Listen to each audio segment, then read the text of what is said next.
الحمد لله وكفى وسلام على عباده الذين اصطفى.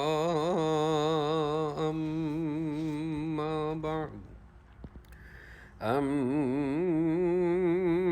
بعد فأعوذ بالله من الشيطان الرجيم. بسم الله الرحمن الرحيم. واسألهم عن القرية التي كانت حاضرة البحر إذ يعدون في السبت إذ تأتيهم حيتانهم يوم سبتهم شرعا ويوم لا يسبتون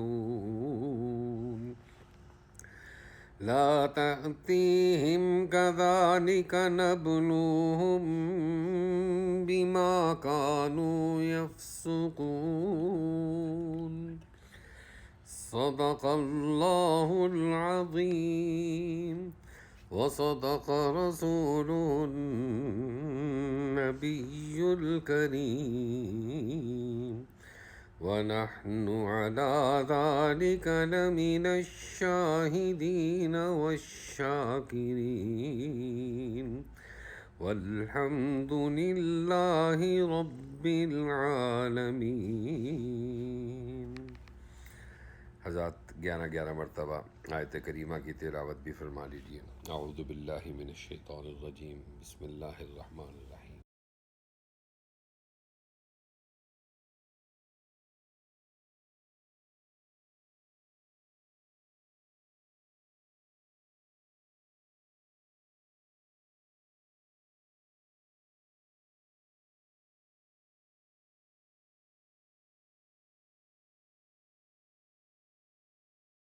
اللهم لك الحمد كله ولك الشكر كله وإليك يرجع الأمر كله.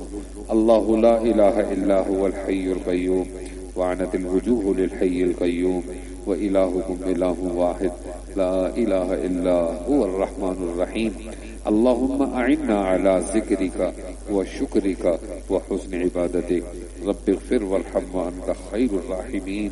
رب اغفر وارحم وأنت خير الراحمين. ربنا تقبل منا إنك أنت السميع العليم وتب علينا يا مولانا إنك أنت التواب الرحيم.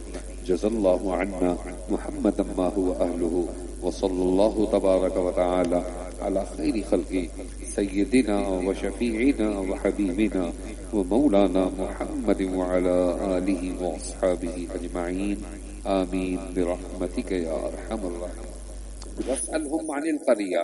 حضرت ابن عباس رضی اللہ تعالیٰ عنہ کی روایت ہے کہ وہ فرماتے ہیں کہ رسول اللہ صلی اللہ علیہ وسلم نے ارشاد فرمایا کہ یہ جو قریہ ہے اس قریہ سے مراد مدین اور طور کے علاقوں ہے. طور کے علاقہ درمیان کا جو علاقہ سمندر کے کنارے تھے اس کو بولتے تھے، اس کا نام ایلا تھا. اب اس ایلا کے جو لوگ تھے ان کے اوپر اللہ نے پابندی یہ لگائی ہوئی تھی کہ تم نے ہفتے کے روز شکار نہیں کرنا، اور اس پر ان کی آزمائش بھی تھی کہ صرف ہفتے کے روز مچھلیاں اچھل اچھل کر ان کے سامنے آتی تھی، باقی دنوں میں آتی نہیں تھی. تو انہوں نے چالاکی کیا کی کہ ایک اس جگہ کے اوپر ایک حوض بنا لیا تاکہ جو مچھلیاں ہفتے والے دن آتی ہیں وہ حوض کی طرف آ جائیں، اور ہفتے والے دن شکار نہیں کریں گے، اگلے دن کر لیں. تو اللہ نے ان کی اس حرکت کی وجہ سے ان کے اوپر عذاب نازل کیا، اس کا ذکر ہے. اور آپ ان پر اپنے ہم عصر یہودی لوگوں سے بطور تنبیہ اس بستی والوں کا جو کہ دریائے شور کے قریب آباد تھے اس وقت کا حال پوچھیے جبکہ وہ ہفتے کے 12 میں حد شریع سے نکل رہے تھے، جبکہ ان کے ہفتے کے روز ان کے دریا کی مچھلیاں ظاہر ہو کر ان کے سامنے آتی تھی، اور جب ہفتے کا دن نہ ہوتا تو ان کے سامنے نہ آتی تھی. ہم ان کی اس طرح پر شدید آزمائش کرتے تھے اس سبب سے کہ وہ پہلے سے بے حکمی کیا کرتے تھے. اور اس وقت کا حال پوچھیے جبکہ ان میں سے ایک جماعت نے یوں کہا کہ تم ایسے لوگوں کو کیوں نصیحت کیے جاتے ہو جن کو اللہ تعالیٰ بالکل ہلاک کرنے والے ہیں، کہ ان کو سخت سزا دینے والے ہیں. انہوں نے جواب دیا کہ تمہارے اور اپنے رب کے روبرو عذر کرنے کے لیے، اور نیز اس لیے کہ شاید یہ ڈر جائیں. فلما نسو، سو آخر جب وہ اس امر کے تارک ہی رہے جو ان کو سمجھایا جاتا تھا، یعنی نہ مانا، تو ہم نے ان لوگوں کو بچا لیا جو اس بری بات سے منع کیا کرتے تھے، اور ان لوگوں کو جو حکم مذکور میں زیادتی کرتے تھے ایک سخت عذاب نے پکڑ لیا، اس سبب سے کہ وہ بے حکمی کیا کرتے تھے، یعنی جب وہ جس کام سے ان کو منع کیا گیا تھا اس میں حد سے نکل گئے تو ہم نے ان کو برائے قہر کہہ دیا کہ تم بندر ذلیل بن جاؤ۔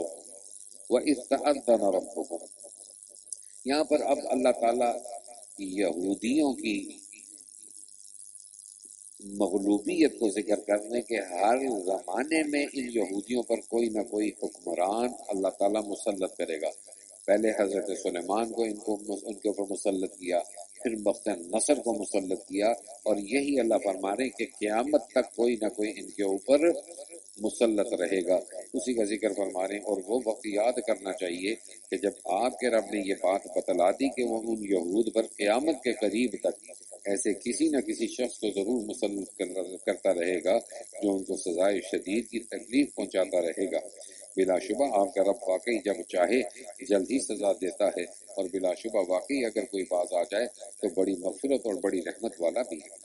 اور ہم نے دنیا میں ان کی متفرق جماعتیں کر دی، بعض ان میں نیک تھے اور بعض ان میں اور طرح کے بھی تھے یعنی بد، اور ہم ان کو خوشحالیوں یعنی صحت اور غنا اور بدحالیوں یعنی بیماری اور فقر سے آزماتے رہے کہ شاید اسی سے باز آ جائیں۔ پھر ان کے بعد ایسے لوگ ان کے جانشین ہوئے کہ کتاب تورات کو ان سے حاصل کیا، اس دنیا ادنا کا مال اور متاع لے لیتے ہیں اور اس گناہ کو حقیر سمجھ کر کہتے ہیں کہ ہماری ضرور مغفرت ہو جائے گی، حالانکہ اگر ان کے پاس پھر ویسا ہی مال و متاع دین و فروشی کے عوض آنے لگے تو اس کو لے لیتے ہیں۔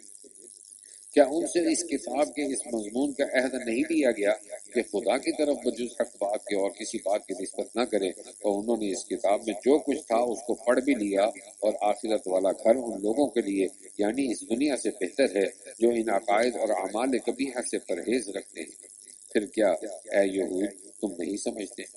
اور ان میں سے جو لوگ کتاب کے پابند ہیں اور نماز کی پابندی کرتے ہیں، ہم ایسے لوگوں کو جو اپنی اصلاح کریں ثواب ضائع نہ کریں گے۔ اور وہ وقت بھی قابل ذکر ہے جب ہم نے پہاڑ کو اٹھا کر چھت کی طرح ان کے اوپر معلق کر دیا، اور ان کو یقین ہوا کہ اب ان پر گرا، اور کہا کہ جلدی قبول کرو جو کتاب ہم نے تم کو دی یعنی تورات، اور مضبوطی کے ساتھ قبول کرو، اور یاد رکھو جو احکام اس میں ہیں جس سے توقع ہے کہ تم متقی بن جاؤ۔ وَإِذْ أَخَذَ رَبُّكَ، یہ وہ عہد الست ہے۔ حضرت ابن عباس رضی اللہ تعالیٰ عنہ کی روایت ہے، کہتے ہیں کہ رسول اللہ صلی اللہ علیہ وسلم نے فرمایا کہ اللہ تعالیٰ نے آدم کی پشت سے اس کی اولاد کو نکالا اور چونٹیوں کی شکل میں سامنے پیش کیا، اور اس وقت اللہ نے یہ پوچھا الست بربکم، کیا میں تمہارا رب نہیں ہوں؟ تو اس وقت ان سب نے کہا قالوا بلا، کیوں نہیں اے ہمارے رب، آپ ہی ہمارے رب ہیں۔ اس کا ذکر فرما رہے ہیں۔ اور جب آپ کے رب نے اولاد آدم کی پشت سے ان کی اولاد کو نکالا اور ان سے انہی کے متعلق قرار دیا کہ کیا میں تمہارا رب نہیں ہوں، سب نے جواب دیا کیوں نہیں، ہم سب اس واقعے کے گواہ بنتے ہیں تاکہ تم لوگ قیامت کے روز یوں نہ کہنے لگو کہ ہم تو اس توحید سے محض بے خبر تھے، یا یوں کہنے لگو کہ اصل شرک تو ہمارے بڑوں نے کیا تھا اس سے پہلے، اور ہم تو ان کے بعد ان کی نسل میں ہوئے، سو کیا ان غلط راہ نکالنے والوں کے فعل پر آپ ہم کو ہلاکت میں ڈال دیں؟ ہم اسی طرح آیات کو صاف صاف بیان کیا کرتے ہیں اور تاکہ وہ باز آ جائیں۔ وَاتْلُ عَلَيْهِمْ نَبَأَ الَّذِي، اس آیت کے اندر اس سے اگلی چند آیتوں میں ایک قصے کی طرف اشارہ ہے، اور وہ قصہ ہے بلعم بن باعورہ کا۔ یہ بڑا اللہ کا ولی تھا، اس کے پاس اسم اعظم تھا، اس سے جو لوگ دعا کرواتے یہ اللہ کے آگے ہاتھ اٹھاتا، اللہ اس کی دعا کو قبول کر لیتا۔ اس کی قوم نے یہ کہا کہ دیکھو موسیٰ اور ان کی قوم ہمارے علاقے میں آ رہی ہے اور ہمیں ڈر ہے کہ یہ ہمارے علاقے میں بھی قبضہ کر لیں گے، تو آپ اللہ سے دعا کرو کہ وہ ہمارے پاس نہ آئیں، اس سے پہلے ہی ہلاک ہو جائیں۔ تو انہوں نے جو بلعم بن باعورہ ہے اس نے کہا کہ میں ان کے لیے دعا نہیں کروں گا بلکہ بد دعا نہیں کروں گا۔ اس قوم نے ان سے بار بار اصرار کیا، انہوں نے کہا اچھا میں کل بتاؤں گا۔ رات کو انہوں نے استخارہ کیا، تو استخارے میں اللہ تعالیٰ نے ان سے کہا کہ تم بد دعا نہ کرنا۔ یہ صبح اٹھے اور اپنی قوم سے کہا کہ دیکھو مجھے جواب ملا ہے کہ میں اس قوم کے لیے بد دعا نہ کروں، لہٰذا میں نہیں کروں گا۔ تو قوم نے ان کو زیور، مال اور چیزیں ان کو دی، تو کچھ لالچ آئی، انہوں نے کہا اچھا میں کل بتاؤں گا۔ اب ذرا آپ رات کو جب پھر دوبارہ استخارہ کیا تو ان کو کوئی جواب نہیں آیا، تو قوم کو کہنے لگے کہ مجھے جواب نہیں آیا. تو قوم نے کہا دیکھو جواب نہ آنا اس بات کی دلیل ہے کہ تم بد دعا کرو. اگر اللہ کو منظور ہوتا تو بد دعا نہ کرنا تو اللہ تمہیں بتا دیتے جس کا تمہیں پہلے. تو لالچ آ گئی اور یہ بلندی کی طرف چڑھنے لگے اور اس قوم یعنی حضرت موسیٰ کے لیے بد دعا کرنے لگے. اب جب اس جگہ پر پہنچے روایات میں آتا ہے کہ اس کو راستے میں فرشتوں نے روکا کہ مت جاؤ، لیکن یہ چڑھتا گیا.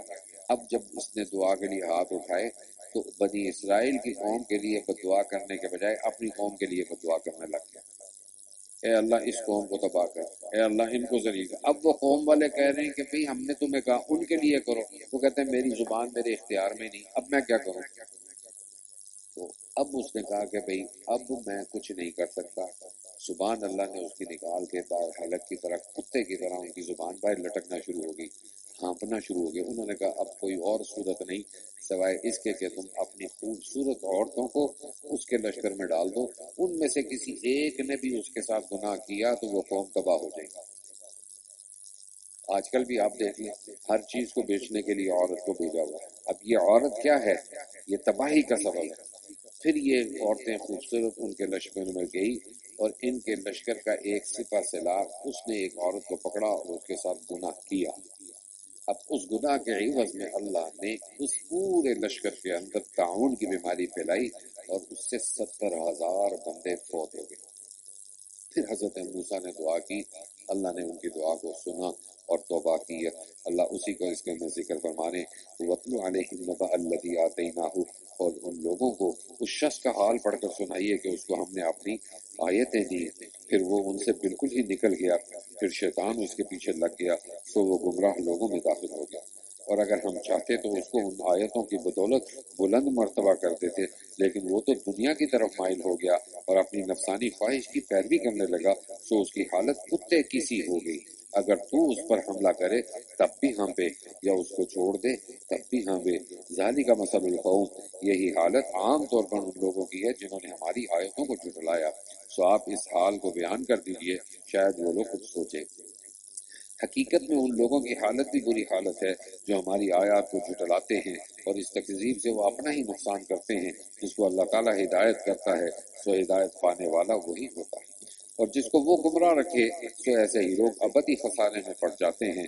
اور ہم نے ایسے بہت سے جن اور انسان دوزخ کے لیے پیدا کیے ہیں جن کے دل ایسے ہیں جن سے نہیں سمجھتے، اور جن کی آنکھیں ایسی ہیں جس سے نہیں دیکھتے، اور جن کے کان ایسے ہیں جس سے نہیں سنتے. اولئک کالانعام بل هم اضل، یہ لوگ چوپایوں کی طرح ہیں بلکہ یہ لوگ زیادہ بے راہ ہیں. اولئک هم الغافلون، یہ لوگ غافل ہیں. وللہ الاسماء الحسنی، اور اچھے اچھے نام اللہ ہی کے لیے ہیں، سو ان ناموں سے ہی اللہ کو موسوم کیا کرو اور ایسے لوگوں سے تعلق بھی نہ رکھو جو اس کے ناموں میں کجروی کرتے ہیں. ان لوگوں کو ان کے کیے کی ضرور سزا ملے گی. اور ہماری مخلوق جنوں ان میں ایک جماعت ایسی بھی ہے جو حق یعنی اسلام کے موافق ہدایت کرتے ہیں اور اسی کے موافق انصاف بھی کرتے ہیں. والذین کذبوا بآیاتنا، اور جو لوگ ہماری آیات کو جھٹلاتے ہیں ہم ان کو بتدریج لیے جا رہے ہیں اس طور پر کہ ان کو خبر بھی نہیں. وَأُمْلِي لَهُمْ، اور ان کو مہلت دیتا ہوں، بے شک میری تدبیر بڑی مضبوط ہے. کیا ان لوگوں نے اس بات میں غور نہ کیا کہ ان کا جس سے سابقہ ہے ان کو ذرا بھی جنون نہیں، وہ تو صرف ایک صاف صاف عذاب سے ڈرانے والے ہیں. اور کیا ان لوگوں نے غور نہیں کیا آسمانوں اور زمین کے عالم میں اور نیز دوسری چیزوں میں جو اللہ تعالیٰ نے پیدا کی ہیں، اور اس بات میں بھی غور نہیں کیا کہ ممکن ہے کہ ان کی اجل قریب آ پہنچی. فَبِأَيِّ حَدِيثٍ بَعْدَهُ يُؤْمِنُونَ، پھر قرآن کے بعد کون سی بات پر یہ لوگ ایمان لائیں گے. مَن يُضْلِلِ اللَّهُ فَلَا هَادِيَ لَهُ، جس کو اللہ تعالیٰ گمراہ رکھے اس کو کوئی راہ پر نہیں لا سکتا. پھر غم لا حاصل، اور اللہ تعالیٰ ان کو ان کی گمراہی میں بھٹکتے ہوئے چھوڑ دیتا ہے. یسألونک عن الساعۃ ایان مرساها، یہ لوگ آپ سے قیامت کے متعلق سوال کرتے ہیں کہ اس کا وقوع کب ہوگا. قل انما علمها عند ربی، آپ فرما دیجئے کہ اس کا علم صرف میرے رب ہی کے پاس ہے. اس کے وقت پر اس کو سو اللہ کے کوئی اور ظاہر نہ کرے گا. وہ آسمان اور زمین میں بڑا بھاری حادثہ ہوگا. لا تأتیکم الا بغتہ، اس لیے وہ تم پر اچانک آ پڑے گی. وہ آپ سے اس طرح پوچھتے ہیں جیسے گویا آپ اس کی تحقیقات کر چکے ہیں. قل انما علمها عند اللہ، آپ فرما دیجئے کہ اس کا علم خاص اللہ ہی کے پاس ہے، ولکن اکثر الناس لا يعلمون، لیکن اکثر لوگ نہیں جانتے۔ قل لا املک لنفسی نفعا، آپ کہہ دیجئے کہ میں خود اپنی ذات خاص کے لیے کسی نفع کا اختیار نہیں رکھتا اور نہ کسی ضرر کا، مگر اتنا ہی کہ جتنا خدا تعالیٰ نے چاہا، اور اگر میں غیب کی باتیں جانتا تو میں بہت سے منافع حاصل کر لیا کرتا اور کوئی مضرت ہی مجھ پر واقع نہ ہوتی۔ میں تو محض عذاب سے ڈرانے والا اور احکام شرعیہ بتلا کر ثواب کی بشارت دینے والا ہوں ان لوگوں کو جو ایمان رکھتے ہیں۔ هو الذی خلقکم من نفس، یہاں پر اللہ تعالیٰ کی صفت قدرت اور صفت خالقیت کا ذکر ہے۔ اب روایات میں آتا ہے حضرت ابن عباس رضی اللہ تعالیٰ عنہ کے حضرت اماں حوا کے جو بھی حمل ٹھہرتا تھا، بچہ پیدا ہوتا، وہ بچہ زندہ نہ ہوتا۔ اب حضرت اماں حوا کا حمل ٹھہرا ہوا تھا تو شیطان انسانی شکل میں آیا اور کہنے لگا کہ دیکھو، اگر تم اس بچے کا نام عبد الحارث، حارث شیطان کا نام تھا جب وہ فرشتہ تھا، بعد میں ابلیس ہوا، شیطان ہوا، جب وہ فرشتوں کا سردار تھا اس وقت اس کا نام حارث تھا، تو کہنے لگا کہ تم اس بچے کا جو پیدا ہو اس کا نام عبد الحارث رکھنا، تو یہ بچہ پھر فوت نہیں ہوگا۔ اللہ تعالیٰ اس کو یہاں پر ذکر فرما رہے ہیں، اور اللہ ایسا قادر و منعم ہے جس نے تم کو ایک تن واحد یعنی آدم سے پیدا کیا اور اسی سے اس کا جوڑا یعنی حوا بنایا تاکہ وہ اس اپنے جوڑے سے انس حاصل کرے۔ پھر جب میاں بیوی نے قربت کی تو اس کو حمل رہ گیا، ہلکا سا وہ اس کو لیے ہوئے چلتی پھرتی رہی۔ پھر جب وہ بزرگ ہو گئی تو دونوں میاں بیوی اللہ سے جو کہ ان کا مالک ہے دعا کرنے لگے کہ اگر آپ نے ہم کو صحیح اور سالم اولاد دے دی تو ہم خوب شکر گزاری کریں گے۔ فلما آتاہما صالحا، سو جب اللہ تعالیٰ نے ان کو دونوں کو صحیح سالم اولاد دے دی تو ان کو اللہ کی دی ہوئی چیز میں وہ دونوں اس اللہ کے شریک قرار دینے لگے، سو اللہ پاک ہے ان کے شرک سے۔ ایشرکون ما لا یخلق شیئا وهم یخلقون، کیا ایسوں کو شریک ٹھہراتے ہیں جو کسی چیز کو نہ بنا سکیں اور وہ خود ہی بنائے جاتے ہیں، اور وہ ان کو کسی قسم کی مدد بھی نہیں دے سکتے اور وہ خود اپنی بھی مدد نہیں کر سکتے، اور اگر تم ان کو کوئی بات بتلانے کو پکارو تو تمہارے کہنے پر نہ چلیں، تمہارے اعتبار سے دونوں امر برابر ہیں، خواہ تم ان کو پکارو اور یا تم خاموش رہو۔ ان الذین تدعون من دون اللہ، واقعی تم خدا کو چھوڑ کر جن کی عبادت کرتے ہو وہ بھی تم ہی جیسے بندے ہیں، تم ان کو پکارو، پھر ان کو چاہیے کہ تمہارا کہنا کر دیں اگر تم سچے ہو۔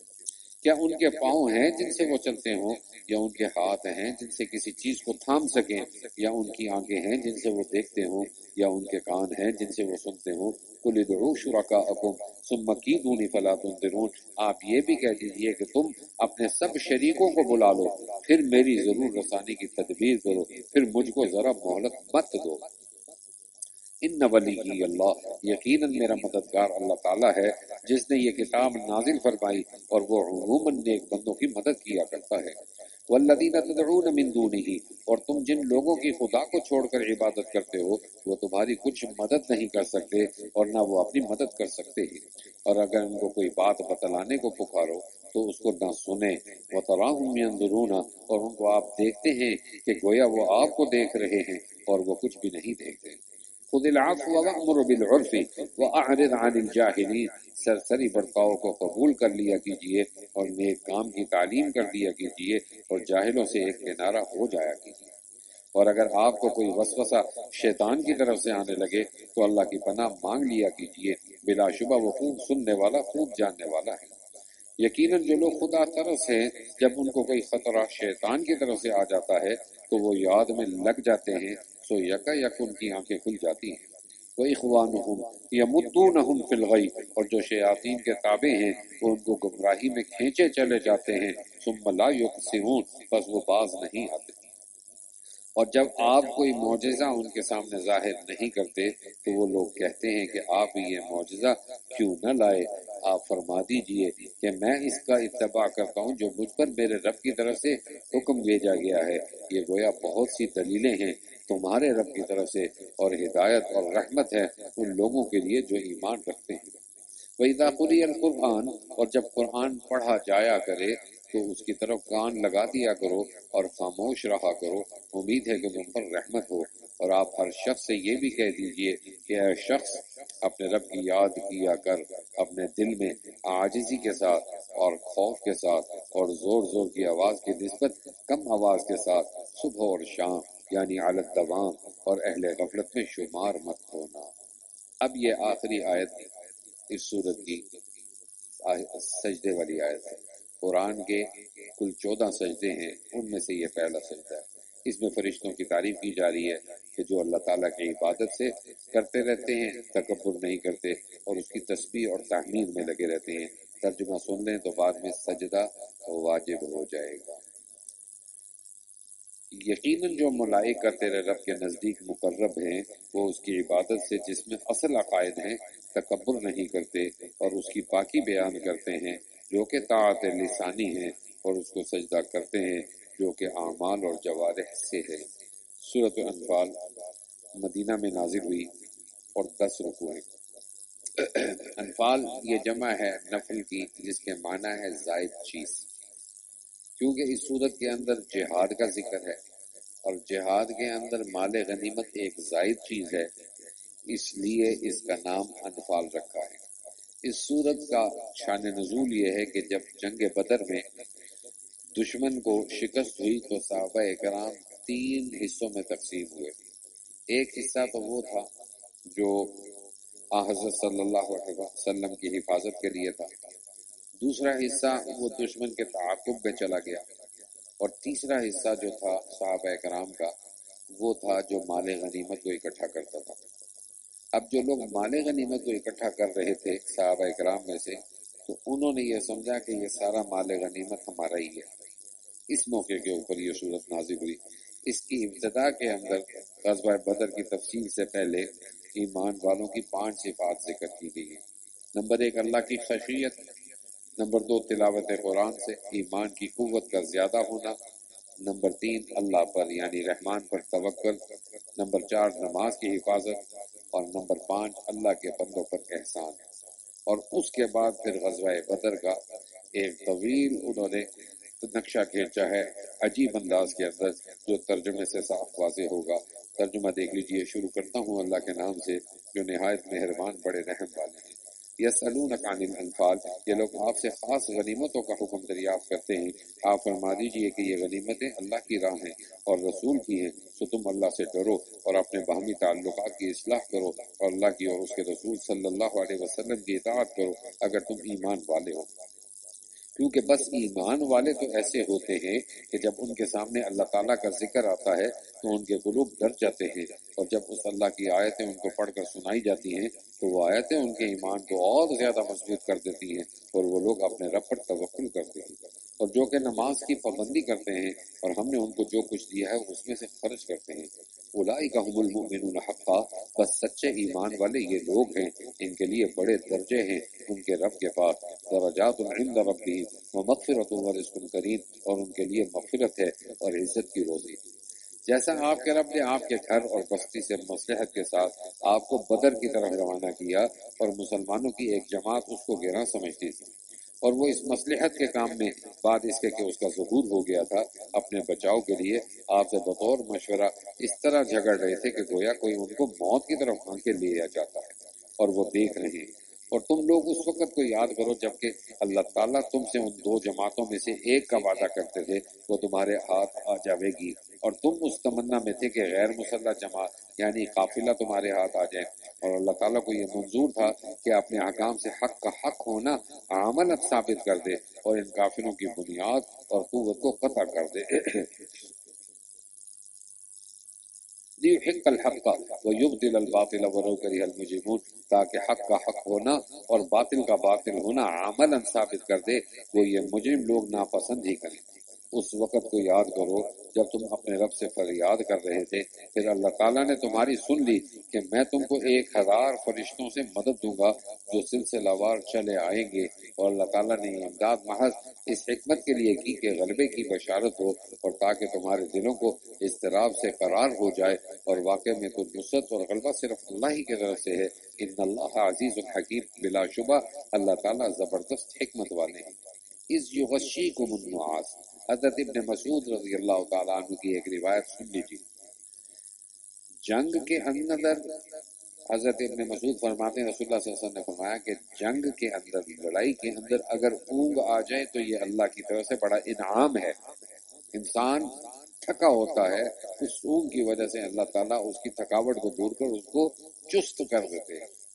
اور اگر یہی اونگ نماز کے اندر آ جائے تو رسول اللہ صلی اللہ علیہ وسلم نے فرمایا یہ شیطان کی طرف سے ہے، تو تمہاری توجہ اللہ طرف سے ہٹا کر کسی اور طرف کرنا چاہتا ہے. اس جنگ کے اندر اللہ تعالیٰ نے ان صحابہ کرام پر جو بدر والے ہیں اونگ پیش کی، اس کا ذکر اللہ فرمانے اس وقت کو یاد کرو جب کہ اللہ تم پر اونگ طاری کر رہا تھا اپنی طرف سے چین دینے کے لیے، اور اس کے قبل تم پر آسمان سے پانی برسا رہا تھا تاکہ اس پانی کے ذریعے تم کو حدث اصغر اور اکبر سے پاک کر دے اور تم سے شیطانی وسوسے کو دفع کر دے اور تمہارے دلوں کو مضبوط کر دے اور تمہارے پاؤں جما دے.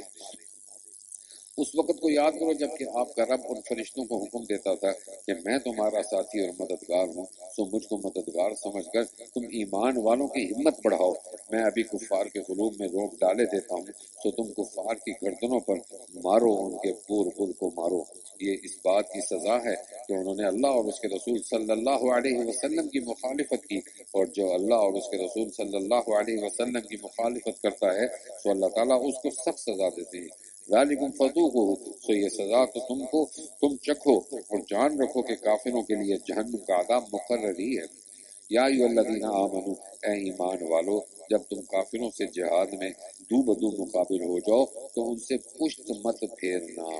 اب یہاں سے ایک مسئلہ ذہن میں رکھ لیں کہ میدان جہاد سے اگر کوئی بندہ، کوئی ایمان والا بھاگ جائے تو وہ کافر ہو جاتا ہے، اس کا ایمان ختم ہو جاتا ہے، بہت بڑا گناہ ہے. ہاں البتہ دشمن کو دھوکہ دینے کے لیے چال بدلنی پڑے تو اس میں کوئی حرج نہیں. اور جو شخص اس موقع پر مقابلے کے وقت پشت پھیرے گا، مگر ہاں جو لڑائی کے لیے پینترا بدلتا ہو یا اپنی جماعت کی طرف پناہ لینے آتا ہو وہ مستثنا ہے. باقی اور جو ایسا کرے گا وہ اللہ کے غضب میں آ جائے گا اور اس کا ٹھکانہ دوزخ ہوگا، اور وہ بہت ہی بری جگہ ہے. فلم تقتلوہم ولکن اللہ قتلہم، سو تم نے ان کو قتل نہیں کیا لیکن اللہ تعالیٰ نے بے شک ان کو قتل کیا. اور آپ نے خاک کی مٹھی نہیں پھینکی جس وقت آپ نے پھینکی تھی، لیکن اللہ تعالیٰ نے وہ پھینکی ہے، اور تاکہ مسلمانوں کو اپنی طرف سے ان کی محنت کا خوب عوض دے. یہ خاک کی جو مٹھی حضرت صلی اللہ علیہ وسلم نے پھینکی یہ دو جگہ اور بھی تھی، ایک غزوہ احد میں اور ایک غزوہ حنین میں، اور تیسری جگہ یہ بدر کی جگہ تھی. بلا شبہ اللہ تعالیٰ ان مومنین کے اقوال کے خوب سننے والے اور افعال اور احوال کے خوب جاننے والے ہیں.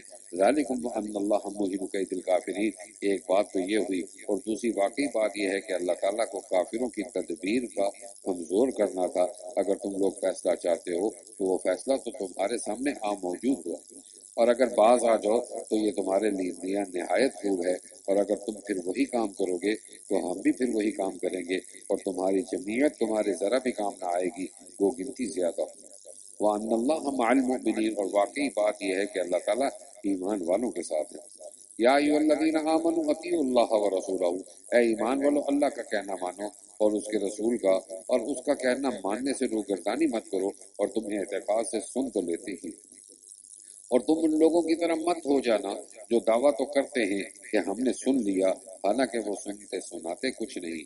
ان شر الدواب عند اللہ، بے شک بدترین خلائق اللہ کے نزدیک وہ لوگ ہیں جو بہرے ہیں، گونگے ہیں، جو کہ ذرا نہیں سمجھتے.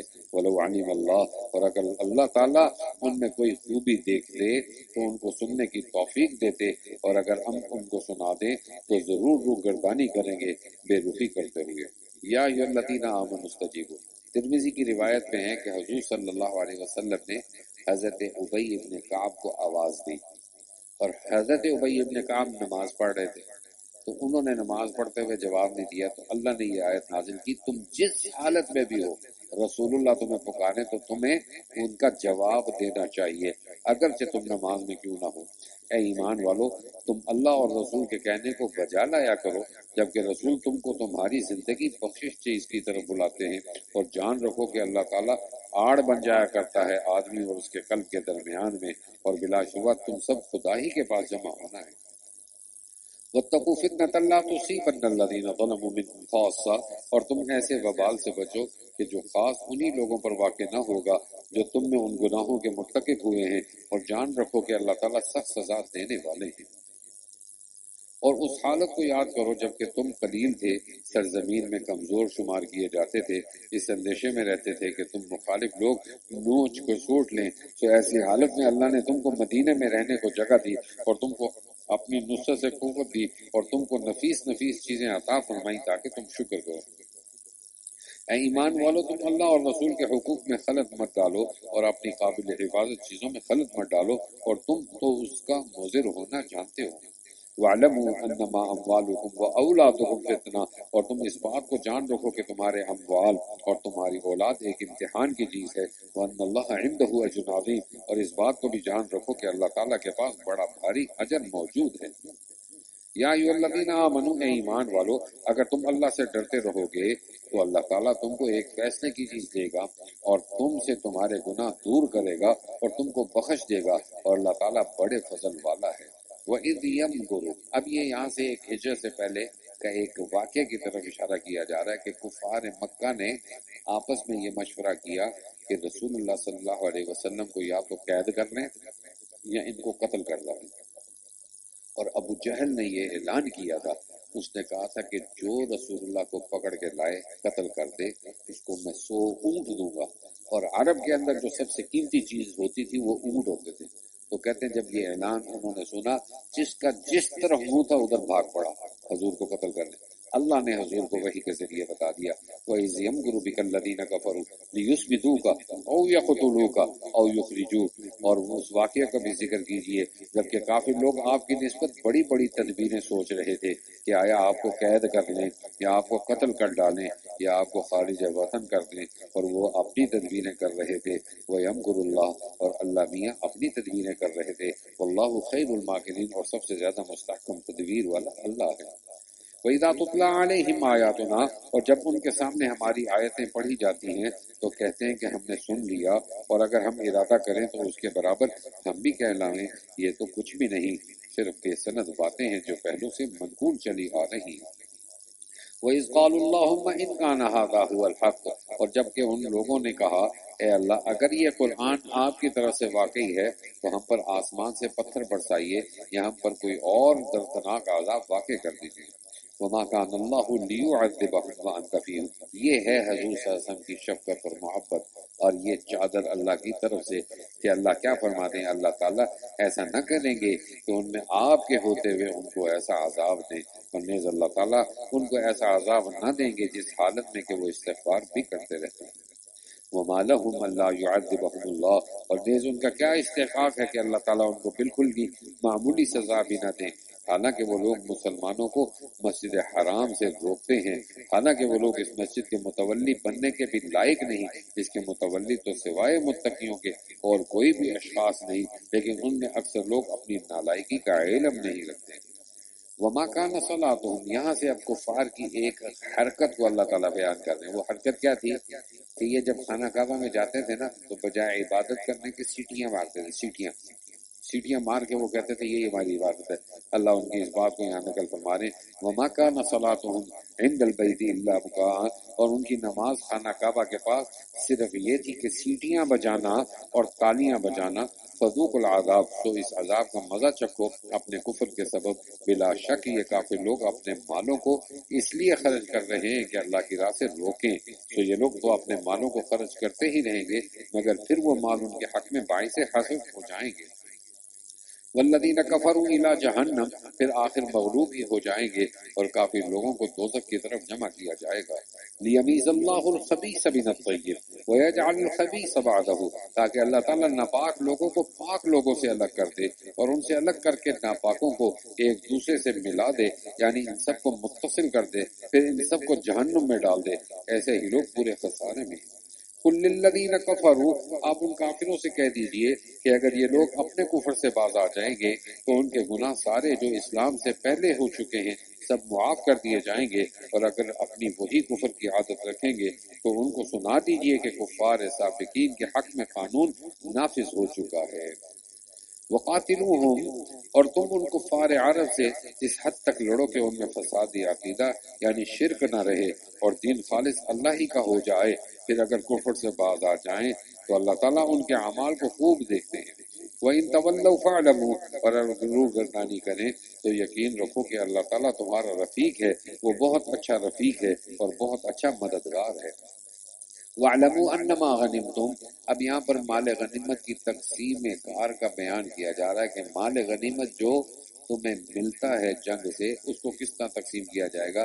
اللہ فرمانے اس کے 5 حصے کیے جائیں گے. ایک حصہ اللہ اور اس کے رسول کا، اور 4 حصے مجاہدین میں تقسیم ہوں گے. باقی رہا رسول اللہ کا حصہ، آپ کی وفات کے بعد ختم ہو گیا. آپ کے اہل و عیال کے حصے کے بارے میں علماء کا اس میں اختلاف ہے کہ آیا ان کو بھی دینا ہے یا نہیں دینا. یہ ہماری فقہ کی کتابوں میں موجود ہے.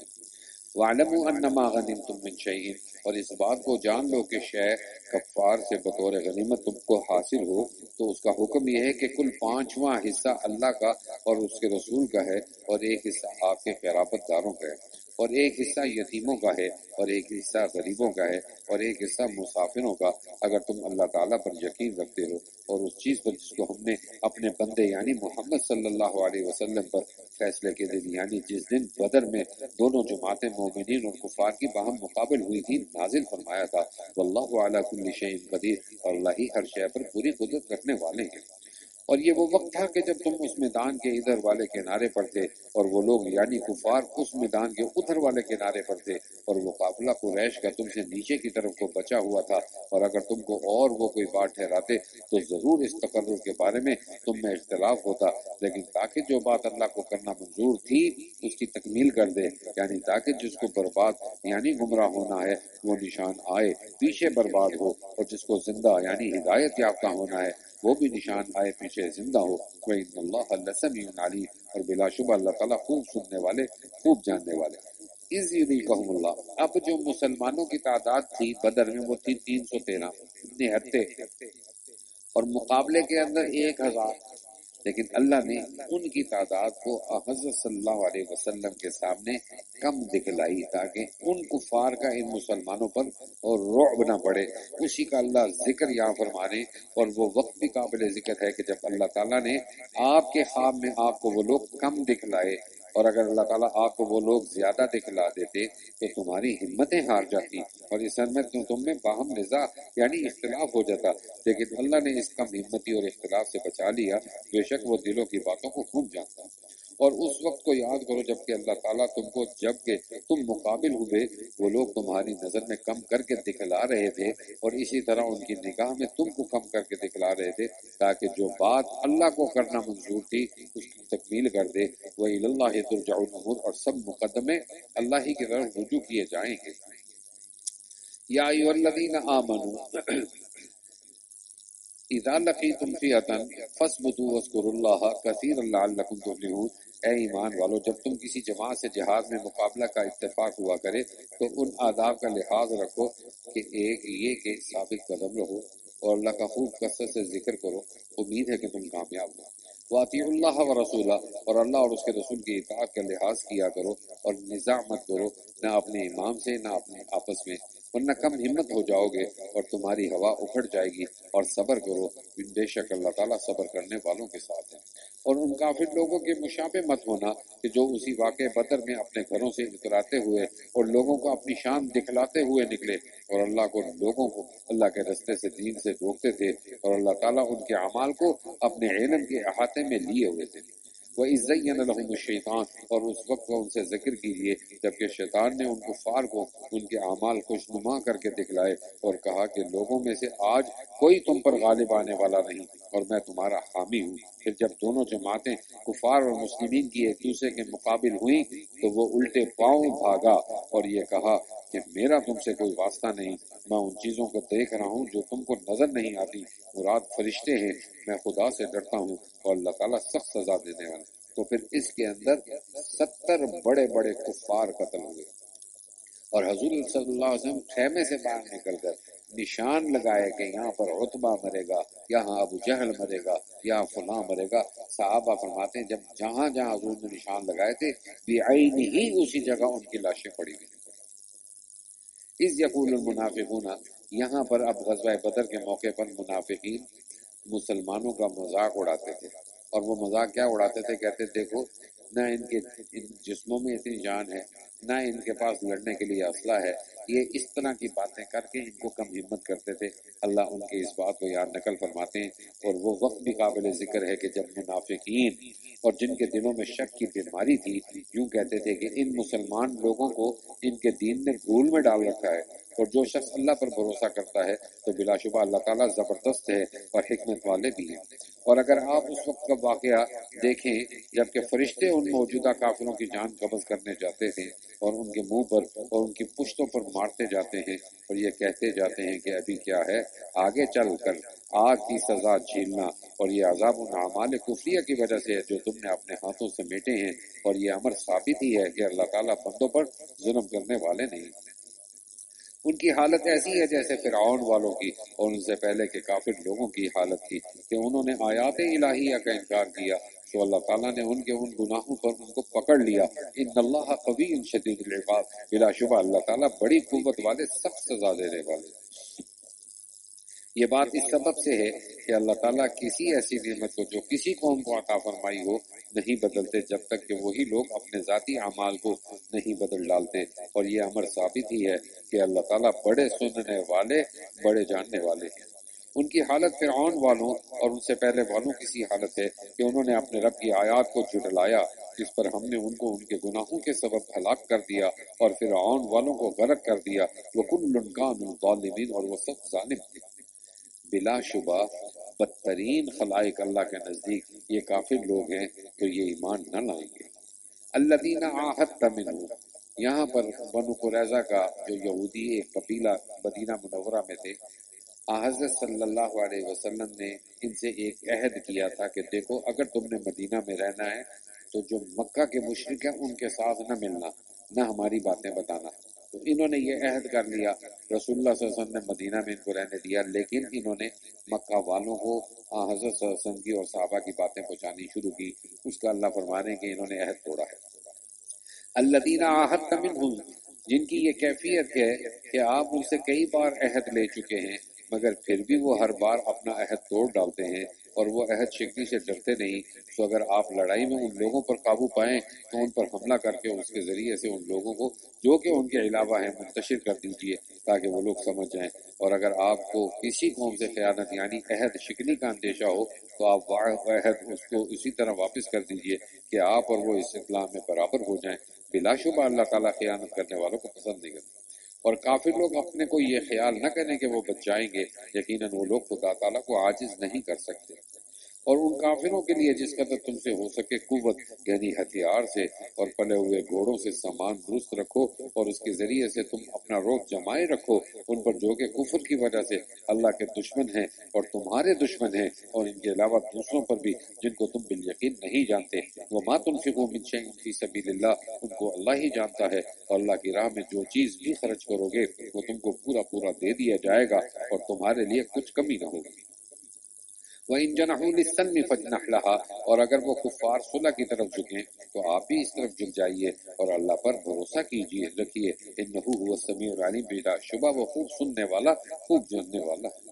اور اگر وہ لوگ آپ کو دھوکہ دینا چاہیں فَإِنْ حَسْبُكَ اللَّهُ، تو اللہ تعالیٰ آپ کے لیے کافی ہے۔ هُوَ الَّذِي أَيَّدَكَ بِنَصْرِهِ وَبِالْمُؤْمِنِينَ، اور وہی ہے جس نے آپ کو اپنی غیبی امداد یعنی ملائکہ سے اور ظاہری امداد مسلمانوں سے قوت دی اور ان کے قلوب میں اتفاق پیدا کر دیا۔ اور اگر آپ دنیا بھر کا مال خرچ کرتے تب بھی ان کے قلوب میں اتفاق پیدا نہ کر سکتے، لیکن اللہ ہی نے ان میں باہم اتفاق پیدا کر دیا۔ بے شک وہ زبردست ہیں، حکمت والے ہیں۔ یا ایھا النبی حسبک اللہ، اے نبی آپ کے لیے اللہ کافی ہے، اور جن مومنین نے آپ کا اتباع کیا ہے وہ کافی ہے۔ یا ایھا النبی حرض المؤمنین، یہاں سے اب جہاد کی ترغیب دی جا رہی، بتایا یہ جا رہا ہے کہ 20 آدمی جہاد کے اندر اگر جم جائیں تو وہ 200 پر غالب آئیں گے، اور اگر 100 آدمی جہاد کے اندر کفار کے مقابلے میں جم جائیں تو وہ 1000 آدمی پر قابو پا لیں گے، لیکن شرط کیا ہے؟ ایمان اور جم جانا۔ اللہ تعالیٰ انہی لوگوں کے بارے میں فرما رہے ہیں، اے پیغمبر آپ مومنین کو جہاد کی ترغیب دیجیے۔ اگر تم میں کے 20 آدمی صادق قدم رہنے والے ہوں گے تو 200 پر غالب آ جائیں گے، اور اسی طرح اگر تم میں کوئی 100 آدمی ہوں گے تو 1000 کفار پر غالب آ جائیں گے، اس وجہ سے کہ وہ ایسے لوگ ہیں جو دین کو کچھ نہیں سمجھتے۔ اب اللہ تعالیٰ نے تم پر تفقیب کر دی اور معلوم کر لیا کہ تم میں ہمت کمی ہے، سو اگر تم میں 100 آدمی ثابت قدم رہنے والے ہوں گے تو 200 پر غالب آ جائیں گے، اور اگر تم میں ہزاروں ہوں گے تو 2000 پر اللہ کے حکم سے غالب آ جائیں گے، اور اللہ تعالیٰ صابرین کے ساتھ ہے۔ نبی کی شان کے لائق نہیں کہ ان کے قیدی باقی رہیں بلکہ قتل کر دیے جائیں جب تک کہ وہ زمین میں اچھی طرح کفار کی خونزیری نہ کر لیں۔ تم تو دنیا کا مال اسباب چاہتے ہو، اور اللہ تعالیٰ آخرت کی مصلحت کو چاہتے ہیں، اور اللہ تعالیٰ بڑے زبردست بڑے حکمت والے ہیں۔ اگر خدا تعالیٰ کا ایک نوشتہ مقدر نہ ہو سکتا جو تم نے اختیار کیا ہے، اس کے بارے میں تم پر کوئی بڑی سزا واقع ہوتی، تو جو کچھ تم نے لیا ہے اس کو حلال پاک سمجھ کر کھاؤ، واتقوا اللہ، اور اللہ تعالیٰ سے ڈرتے رہو، ان اللہ غفور الرحیم، بے شک اللہ تعالیٰ بڑے بخشنے والے بڑی رحمت والے۔ اے پیغمبر، آپ کے قبضے میں جو قیدی ہیں آپ ان سے فرما دیجئے کہ اگر اللہ تعالیٰ کو تمہارے قلب میں ایمان معلوم ہوگا تو جو کچھ تم سے فدیہ میں لیا گیا ہے دنیا میں اس سے بہتر تم کو دے دے گا، اور آخرت میں تم کو بخش دے گا، واللہ غفور الرحیم، اور اللہ تعالیٰ بڑی مغفرت والے ہیں بڑی رحمت والے ہیں۔